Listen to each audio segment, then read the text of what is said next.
ಇಂದಿನ ಸಂಚಿಕೆಯಲ್ಲಿ ಸುಕನ್ಯಾ, ಅಲ್ಲ ಮಾಧವ ಒಂದು ಮಾತು ನನ್ನ ಹತ್ರ ಹೇಳ್ಕೊಂಡೇ ಇಲ್ಲ, ಮದುವೆ ಇಷ್ಟ ಅಂತಲೂ ಹೇಳ್ಕೊಂಡಿಲ್ಲ, ಇಲ್ಲ ಅಂತಲೂ ಹೇಳ್ಕೊಂಡಿಲ್ಲ. ಪಾಪ ಕಣೋ ನೀನು, ಈ ಕಡೆ ನಿಮ್ಮ ಅಪ್ಪನೂ ಎದುರಿಸೋಕ್ಕಾಗ್ದೇನೆ, ಇಲ್ಲ ನನ್ನೂ ಪ್ರೀತಿಗೆ ಒಪ್ಸೋಕ್ಕಾಗ್ದೇನೆ ನರಳ್ತಿದ್ಯಾ. ಇನ್ನು ಸಾಕು ಇವೆಲ್ಲ. ಅಪ್ಪ ಹಾಕಿದ ಗೆರೆನ ಇಷ್ಟು ದಿನ ನೀನು ದಾಟದೆ ಸುಮ್ಮನೆ ಇದ್ದೆ.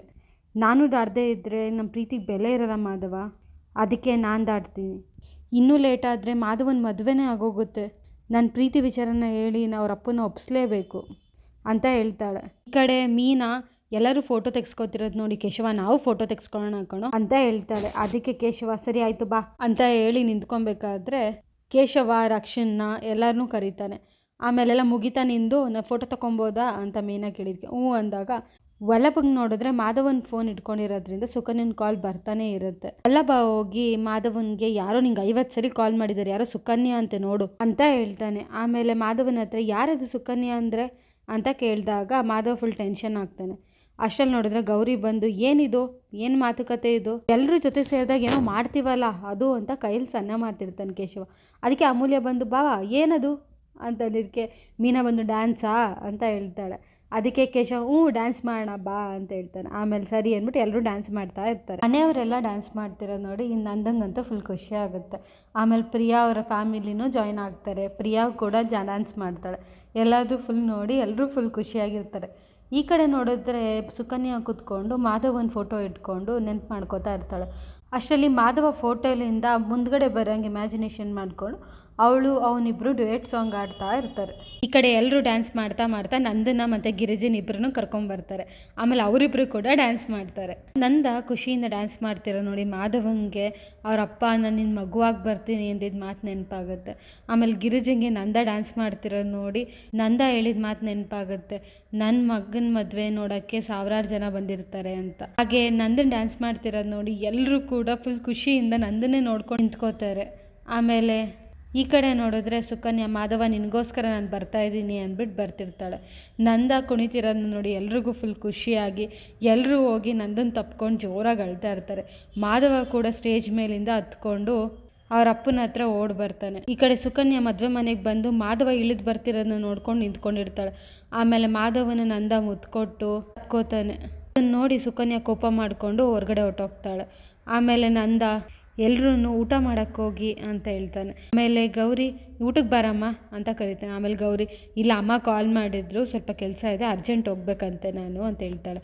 ಆಮೇಲೆ ಗಿರಿಜನ ಕರೆದ್ಬಿಟ್ಟು, ಗಿರಿಜಾ ನೋಡು, ಗಿರಿಜಾ ಊಟ ಮಾಡದೆ ಹೋಗ್ತಾಳಂತೆ ಇವಳು ಅಂತ ಹೇಳ್ತಾನೆ. ಅದಕ್ಕೆ ಗೌರಿ, ಇಲ್ಲ ಅಂಕಲ್ ಲೇಟ್ ಆಗೋಯ್ತು, ನಾನು ಇಲ್ಲಿಂದ ಮನೆಗೆ ಹೋಗಿ ತುಂಬ ಲೇಟ್ ಆಗುತ್ತೆ, ನೆಕ್ಸ್ಟ್ ಟೈಮ್ ನಿಮ್ಮ ಕೈಲಿ ಅಡುಗೆ ಮಾಡಿಸಿರೋ ತಿಂತೀನಿ ಆಂಟಿ ನಾನು ಅಂತ ಹೇಳ್ತಾಳೆ. ಅದಕ್ಕೇನೆ ಗಿರಿಜಾ, ಅಲ್ಲ ನಿಮ್ಮ ಅಕ್ಕಂಗೆ ಮದುವೆ ಫಿಕ್ಸ್ ಆಯಿತಾ, ನೋಡ್ತಿದ್ರಲ್ವಾ ಅಂತ ಕೇಳ್ತಾಳೆ. ಆಮೇಲೆ ನಂದ, ಒಳ್ಳೆ ಹುಡುಗಿಗೆ ಒಳ್ಳೆ ಸಂಬಂಧನೇ ಬರುತ್ತೆ ಬಿಡಮ್ಮ ಅಂತ ಹೇಳ್ತಾನೆ. ಆಮೇಲೆ ಗೌರಿ, ಹೌದು ಆಂಟಿ, ಈಗಿನ ಕಾಲದಲ್ಲಿ ಒಳ್ಳೆ ಹುಡುಗನ ಹುಡುಕೋದೇ ಕಷ್ಟ ಆಗಿಬಿಟ್ಟಿದೆ ಅಂತ ಹೇಳ್ತಾಳೆ. ಆಮೇಲೆ ಗಿರಿಜಾ, ತಲೆ ಕೆಡಿಸ್ಕೊಂಬೇಡಮ್ಮ, ಅವಳೊಬ್ಳಿಗೆಲ್ಲ ನಿಮ್ಮಿಬ್ರಿಗೂ ಕೂಡ ಒಳ್ಳೆ ಸಂಬಂಧ ಸಿಗುತ್ತೆ ಅಂತ ಹೇಳ್ತಾಳೆ. ಆಮೇಲೆ ನಂದ, ನೋಡು ನಿನ್ನ ಮದುವೆ ಅಲ್ಲ, ನಿಮ್ಮ ಅಕ್ಕನ ಮದುವೆ, ನಿಮ್ಮ ಫ್ಯಾಮಿಲಿರೋ ಮದುವೆಗಳಿಗೆಲ್ಲ ನಾನು ಬಂದು ಹಿಂಗೆ ಓಡಾಡ್ತೀನಮ್ಮ, ಯಾಕಂದರೆ ನಿನ್ನ ಋಣ ತುಂಬ ಇದೆ ನಮಗೆ ಅಂತ ಹೇಳ್ತಾನೆ. ಆಮೇಲೆ ಗೌರಿ, ಅಯ್ಯೋ ಅಂಕಲ್ ಇದೇನಿದು, ನಾನು ಆವಾಗಲೇ ಹೇಳ್ದೆ ತಾನೇ, ಏನಕ್ಕೆ ನಮ್ಮನೆ ಮದುವೆ ಅಂತಂದಮೇಲೆ ಇವೆಲ್ಲ ಮಾತಾಡ್ತೀರಾ, ನಮ್ಮ ಅಪ್ಪ ಅಮ್ಮ ಬೇರೆ ನೀವು ಬೇರೆ ಅಲ್ಲ ಅಂಕಲ್, ಎಲ್ಲ ಒಂದೇ ನಮಗೆ, ಈ ಚಿಕ್ಕದ ಸಹಾಯನ ದೊಡ್ಡದು ಅನ್ನಂಗೆ ಮಾತಾಡ್ತೀರಲ್ಲ ಅಂಕಲ್ ಅಂತ ಹೇಳ್ಬಿಟ್ಟು ತಪ್ಕೋತಾಳೆ. ಸರಿ ಅಂಕಲ್ ನಾನು ಹೊರಡ್ತೀನಿ, ಮದುಮಕ್ಳು ನಮ್ಮ ಮನೆಗೆ ಕರ್ಕೊಂಬನ್ನಿ ಅಂಕಲ್ ಅಂತ ಅಂದ್ಬಿಟ್ಟು ಹೊರಡ್ತಾಳೆ. ನಂದ ಕೇಶವನ ಕರೆದ್ಬಿಟ್ಟು, ಕೇಶವ ಯಾರಾದರೂ ಬಿಟ್ಟೋಗಿದ್ರೆ ಅವ್ರನ್ನ ಊಟಕ್ಕೆ ಕರಿಯೋ, ಬಿಗ್ರೆ ನೀವು ಊಟಕ್ಕೆ ಬನ್ನಿ, ಎಲ್ಲರೂ ಊಟಕ್ಕೆ ಹೋಗೋಣ ಬನ್ನಿ ಅಂತ ಅಂದ್ಬಿಟ್ಟು ಹೋಗ್ತಾ ಇರ್ತಾರೆ. ಮಾಧವ ಅಷ್ಟರಲ್ಲಿ ಸುಕನ್ಯಾ ಫೋನ್ ಮಾಡಿರೋದನ್ನ ನೆನೆಸ್ಕೋತಾ ಇರ್ತಾಳೆ. ಆಮೇಲೆ ಕೇಶವ ಅವನ್ನ ಊಟಕ್ಕೆ ಕರ್ಕೊಂಡು ಹೋಗ್ತಾಳೆ. ಇಲ್ಲಿ ನೋಡಿದ್ರೆ ಮೀನಾ ನಿಂತ್ಕೊಂಡು, ಎಲ್ಲರನ್ನೂ ಒಪ್ಪಿಸಿ ಮದುವೆ ಆಗಿದ್ರೆ ನನ್ನ ಮದುವೆನೂ ಇಷ್ಟೇ ಗ್ರ್ಯಾಂಡಾಗಿ ಆಗ್ತಿತ್ತಲ್ವಾ, ಅಯ್ಯೋ ಅಂತ ನೆನೆಸ್ಕೊಂಡು ನಿಂತಿರ್ತಾಳೆ. ಅಷ್ಟರಲ್ಲಿ ಕೇಶವ ಬರ್ತಾನೆ. ಎಲ್ಲರೂ ಊಟಕ್ಕೆ ಹೋದ್ರು, ನೀನೇನು ಮಾಡ್ತೀಯ ಮೀನಾ, ನಡಿ ಹೋಗೋಣ ಅಂತ ಕರೀತಾನೆ. ಅದಕ್ಕೆ ಮೀನಾ, ಈ ಸ್ಟೇಜ್ ನೋಡು ಕೇಶವ ಅಂತ ಕೇಳಿದ್ಕೆ ಕೇಶವ, ನಾನೇ ಸೆಲೆಕ್ಟ್ ಮಾಡಿದ್ದು ಅಂತ ಹೇಳ್ತಾನೆ. ಅದಕ್ಕೇನೆ ಮೀನಾ, ನಾವೇನಾದರೂ ಎಲ್ಲರೂ ಒಪ್ಪಿಸಿ ಮದುವೆ ಆಗಿದ್ರೆ ನಾನು ಇದೇ ಥರ ರಿಸೆಪ್ಷನ್ ಮಾಡ್ತಿದ್ರಲ್ವ, ನಾವು ಖುಷಿಯಿಂದ ಓಡಾಡ್ಬೋದಿತ್ತಲ್ವ, ಈಗ ನೋಡು ಅದೆಲ್ಲ ಆಗ್ತಿಲ್ಲ, ಆದರೆ ಈ ಸ್ಟೇಜ್ ಮೇಲೆ ನಿಂತ್ಕೊಂಡು ಆ ಸೋಫಾ ಮೇಲೆ ಕೂತ್ಕೊಂಡು ಒಂದು ಫೋಟೋ ತೊಗೊಳ್ಳೋಣ ಪ್ಲೀಸ್ ಕೊಣೋ ಕೇಶವ ಅಂತ ಕೇಳ್ತಾಳೆ. ಅದಕ್ಕೆ ಕೇಶವ, ನೋಡಿದವ್ರು ಏನು ಅಂದ್ಕೊಳ್ಳಲ್ಲ, ಸುಮ್ಮನೆ ಇರು ಮೀನಾ ಅಂತ ಹೇಳ್ತಾನೆ. ಅದಕ್ಕೇನೆ ಮೀನಾ, ಯಾರೇನು ಅನ್ಕೋತಾರೆ, ನಮ್ಮನೆ ಮದುವೆ ನೋಡು, ನನಗೆ ಫೋಟೋಶೂಟ್ ಬೇಕು ಅಂತ ಕೇಳಿದೆ, ಮಾಡಿಸ್ದೆ, ಇದೊಂದು ಚಿಕ್ಕ ಸಿಗಿಡಸಲು ಕೇಶವ ನೀನು ಅಂತ ಕೇಳ್ತಾಳೆ. ಅದಕ್ಕೆ ಕೇಶವ, ನೀನು ಇಷ್ಟು ಮುದ್ದಾಗಿ ಕೇಳಿದ್ರೆ ಮಾಡಬೇಕು ಅನ್ಸುತ್ತೆ, ಆದರೆ ನಂಗೆ ಯಾಕೋ ಬೇಡ ಅನ್ನಿಸ್ತಿದೆ ಮೀನಾ ಅಂತ ಹೇಳ್ತಾನೆ. ಆಮೇಲೆ ಮೀನಾ ಪ್ಲೀಸ್ ಕಣೋ ಕೇಶವ ಅಂತ ಇದಕ್ಕೆ ಸರಿ ಆಯಿತು ಮೀನಾ ಮಹಾರಾಣಿಯವ್ರು ಆಸೆ ಪಟ್ಟಿದ್ದಾರೆ ಅಂದಮೇಲೆ ಮಾಡೋದೆ ಸರಿ ಬಾ ಆಯಿತು ಫೋಟೋ ತೊಗೊಳ್ಳೋಣ ಅಂತ ಇಬ್ಬರು ಕೂತ್ಕೋತಾರೆ. ಆಮೇಲೆ ಅಯ್ಯೋ ನಾವಿಬ್ಬರು ಕೂತ್ಕೊಂಡ್ರೆ ಫೋಟೋ ತೆಗಿಯೋರು ಯಾರು ಅಂತ ಹೇಳ್ತಿರ್ತಾನೆ. ಅಷ್ಟರಲ್ಲಿ ನೋಡಿದ್ರೆ ನಂದ ಅಲ್ಲಿಗೆ ಬರ್ತಾನೆ. ಬಂದು ಅವರಿಬ್ಬರು ನೋಡಿಬಿಟ್ಟು ನಕ್ಕೊಂಡು ನಿಂತ್ಕೊಂಡಿರ್ತಾನೆ. ಆಮೇಲೆ ನೋಡಿದ್ರೆ ಪ್ರಿಯ ಅವ್ರ ಅಮ್ಮ ಬಂದು ಸ್ಟೇಜ್ ಮೇಲೆ ಅವರಿಬ್ಬರು ನೋಡ್ತಾ ಕೋಪ ಮಾಡ್ಕೊಂಡು ಹೋಗ್ತಿರ್ತಾಳೆ. ಕೇಶವ ಮತ್ತು ಮೀನಾ ಆಂಟಿ ನಿಮ್ದು ಊಟ ಆಯಿತಾ ಅಂತ ಕೇಳ್ತಾರೆ. ಅದಕ್ಕೆ ಅವರು ಊಟ ಆಯಿತು ಅಂತ ಹೇಳ್ತಾರೆ. ಆಮೇಲೆ ಆಂಟಿ ನಮ್ಮಿಬ್ರದ್ದು ಒಂದು ಫೋಟೋ ತೆಗಿತೀರಾ ಅಂತ ಅಂದ್ಬಿಟ್ಟು ಫೋನ್ ಕೊಡ್ತಾರೆ. ಆಮೇಲೆ ಕೇಶವನ ಹತ್ರ ಹೋಗ್ಬಿಟ್ಟು ಫೋಟೋ ಯಾಕೋ ಚೆನ್ನಾಗಿ ಬಂದಿಲ್ಲ ಅಂತ ಅನಿಸುತ್ತೆ ನೋಡಿ ಒಂದ್ಸಲಿ. ನಾನು ನಿಮ್ಮನ್ನೇನೋ ಕೇಳಬೇಕು, ತಪ್ಪು ತಿಳ್ಕೊಬೇಡಿ.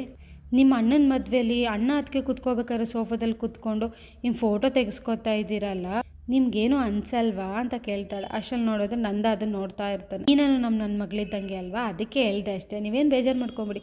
ಆ ಫೋಟೋ ಚೆನ್ನಾಗಿ ಬಂದಿಲ್ಲ, ಇನ್ನೊಂದ್ಸಲಿ ಫೋಟೋ ತೆಗಿತೀನಿ ನಾನು, ಸ್ಮೈಲ್ ಮಾಡಿ ಅಂದ್ಬಿಟ್ಟು ಹೋಗಿ ಫೋಟೋ ತೆಗಿಯೋಕೆ ಹೋಗ್ತಾಳೆ. ಅವರಿಬ್ಬರು ಸ್ಮೈಲ್ ಮಾಡದೇ ಇರೋದು ನೋಡಿ ಸ್ಮೈಲ್ ಮಾಡಿ ಅಂತ ಅಂದ್ಬಿಟ್ಟು ಫೋಟೋ ತೆಗೆದ್ಬಿಟ್ಟು ಕೊಟ್ಬಿಟ್ಟು ಹೊಟ್ಟೋಗ್ತಾಳೆ. ಅದನ್ನು ನಂದ ನೋಡ್ತಾ ನಿಂತಿರ್ತಾನೆ. ಅವರಿಬ್ಬರು ಬೇಜಾರು ಮಾಡ್ಕೊಂಡು ಹೋಗ್ತಾರೆ. ಅದನ್ನ ನೋಡಿ ನಂದಂಗೆ ಬೇಜಾರಾಗುತ್ತೆ. ಕೇಶವ ಆಮೇಲೆ ನಾನು ಹೇಳ್ದೆ ತಾನೆ ಮೀನಾ ಬೇಡ ಬೇಡ ಅಂತ ಒಂದು ಫೋಟೋ ಅಂತ, ನೋಡಿ ಈಗ ಎಷ್ಟು ಬೇಜಾರಾಯಿತು ಅಂತ ಹೇಳ್ದೆ. ಅದಕ್ಕೆ ಮೀನಾ ಅಲ್ಲ ಕೊಡೋ ನಾವೆಲ್ಲ ಮನೆಯವರಲ್ವೇನೋ, ಮದುಮಕ್ಕಳು ಸೋಫಾ ಮೇಲೆ ಕೂರೋದಕ್ಕೆ ಏನೋ ಕಷ್ಟ ನಮಗೆ ಅಂತ ಇಬ್ಬರು ಬೇಜಾರು ಮಾಡ್ಕೋತಿರ್ತಾರೆ. ಅಷ್ಟರಲ್ಲಿ ನಂದ ಅಲ್ಲಿಗೆ ಬರ್ತಾನೆ.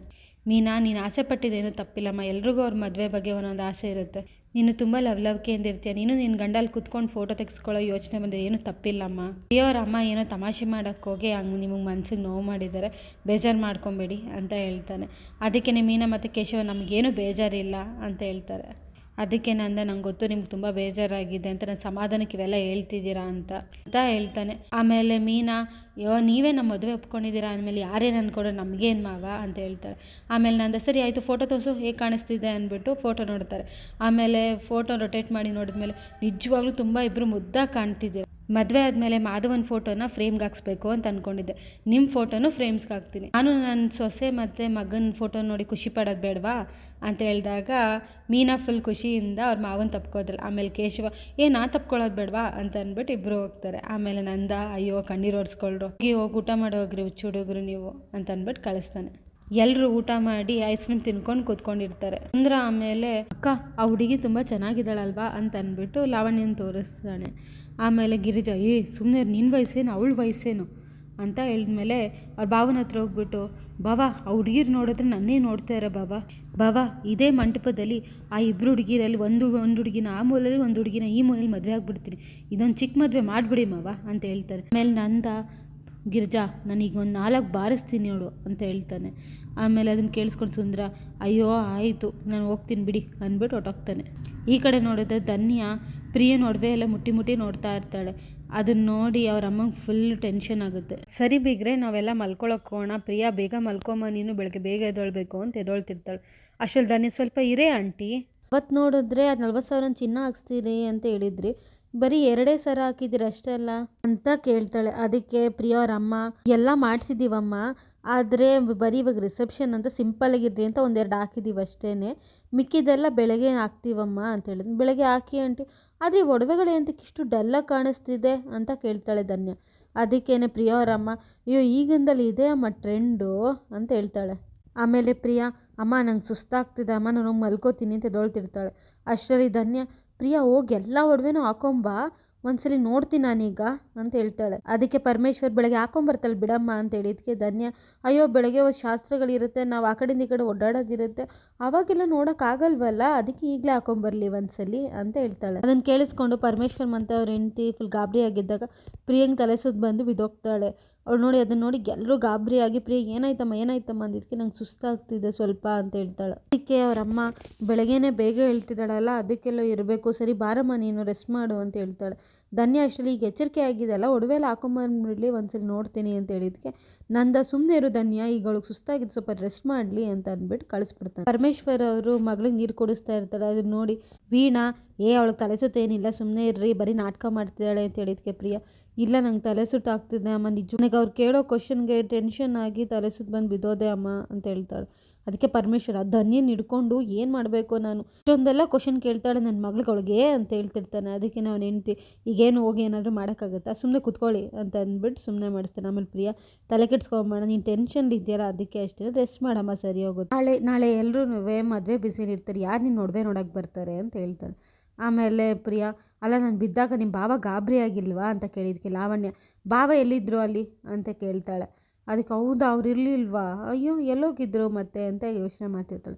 ಇಲ್ಲಿ ನೋಡಿದ್ರೆ ಮಾಧವಂಗೆ ಕಾಲ್ ಬರುತ್ತೆ, ನೋಡಿದ್ರೆ ಸುಕನ್ಯಾ ಕಾಲ್ ರಿಸೀವ್ ಮಾಡಿ ಏನು ಸುಕನ್ಯಾ ಅಂತ ಹೇಳಿದಕ್ಕೆ, ಸುಕನ್ಯಾ ಎಲ್ಲಿದೆಯಾ ನೀನು ಮೀಟ್ ಮಾಡಬೇಕು ಅಂತ ಹೇಳ್ತಾಳೆ. ಅದಕ್ಕೇನೆ ಮಾಧವ ಈಗಾಗಲೇ ನಾನು ಸ್ವಲ್ಪ ಬ್ಯುಸಿ ಇದ್ದೀನಿ ಅಂತ ಹೇಳಿದಾಗ ಸುಕನ್ಯಾ ಓ ಮದುವೆ ಇಲ್ಲ ಅಂತ ಹೇಳ್ತಾಳೆ. ಅದಕ್ಕೆ ಮಾಧವ ನಾನು ಹಿಂಗೆ ಹೇಳಬೇಕು ಅಂತ ಅಂದ್ಕೊಂಡೆ ಆದರೆ ಆಗಲಿಲ್ಲ ಅಂತ ಹೇಳಿದ್ಕೆ, ನೀನು ಬಿಡು ಮಾಧವ, ಯಾರೋ ನಂಗೆ ಹೇಳಂಗಾಯ್ತು ನೀನು ಹೇಳೋಕ್ಕಾಗಲಿಲ್ವಾ ಅಂತ ಕೇಳ್ತಾಳೆ. ಅದಕ್ಕೆ ಮಾಧವ ಸರಿ ಆಯಿತು ಆಮೇಲೆ ಸಿಗೋಣ ಬಿಡು, ಅದಕ್ಕೆ ಈಗ ನಾನು ಸಿಗಲೇಬೇಕು ಮಾಧವ, ನಾನು ನಿನ್ನ ಚೌಟ್ರಿ ಮುಂದೆನೇ ಇದ್ದೀನಿ ಆಚೆ ಬಾ ಅಂತ ಕೇಳ್ತಾಳೆ. ನಿನ್ನ ಜೊತೆ ಮಾತಾಡಬೇಕು ಬಾ ಅಂತ ಅಂದಿದ್ದಾನೆ ಅಂತ ಹೇಳ್ತಾಳೆ. ಅದಕ್ಕೆ ಮಾಧವ ಇವಾಗ ಆಗಲ್ಲ ಫೋನಲ್ಲೇ ಮಾತಾಡೋಣ ಅಂತ ಕೇಳ್ತಾನೆ. ಅದಕ್ಕೆ ಸುಕನ್ಯಾ ನೀನು ಹೊರಗಡೆ ಬರ್ತೀಯಲ್ಲ ನಾನು ಒಳಗಡೆ ಬರಲಾ ಅಂತ ಕೇಳ್ತಾಳೆ. ಅದಕ್ಕೆ ಮಾಧವ ನೀನು ಒಳಗಡೆ ಬಂದರೆ ಪ್ರಾಬ್ಲಮ್ ಆಗುತ್ತೆ, ಇನ್ನೆರಡು ದಿನ ಬಿಟ್ಕೊಂಡು ನಾನು ಹಿಂಗೆ ಸಿಗ್ತೀನಿ, ಈಗ ಹೋಗು ಸುಕನ್ಯಾ ಅಂತ ಕೇಳ್ತಾನೆ. ಅದಕ್ಕೆ ಸುಕನ್ಯಾ ಓ ನಿನ್ನ ಮದುವೆ ಆದಮೇಲೆನ ನಾನು ಈಗಲೇ ಮಾತಾಡಬೇಕು ಬಾ ಸಿಗೋ ಅಷ್ಟೇ ಅಂತ ಹೇಳ್ತಾಳೆ. ಮಾಧವ ಈ ಸುಕನ್ಯಂಗೆ ಏನಾಯಿತು ಇದಕ್ಕಿದ್ದಂಗೆ ಮದುವೆ ಚೌಟ್ರಿ ಹೊರಗಡೆ ಬಂದು ಮಾತಾಡೋಣ ಅಂತ ಹೇಳ್ತಿದ್ದಾಳಲ್ಲ, ಏನಾಗಿದೆ ಈ ಸುಕನ್ಯಂಗೆ ಹೋಗಿ ಮಾತಾಡೋಣ ಅಂತ ಅಂದ್ಬಿಟ್ಟು ಅನ್ಕೊಳ್ತಾ ಇರ್ತಾನೆ. ಇಲ್ಲಿಗೆ ಸಂಚಿಕೆ ಮುಕ್ತಾಯ ಆಗುತ್ತೆ.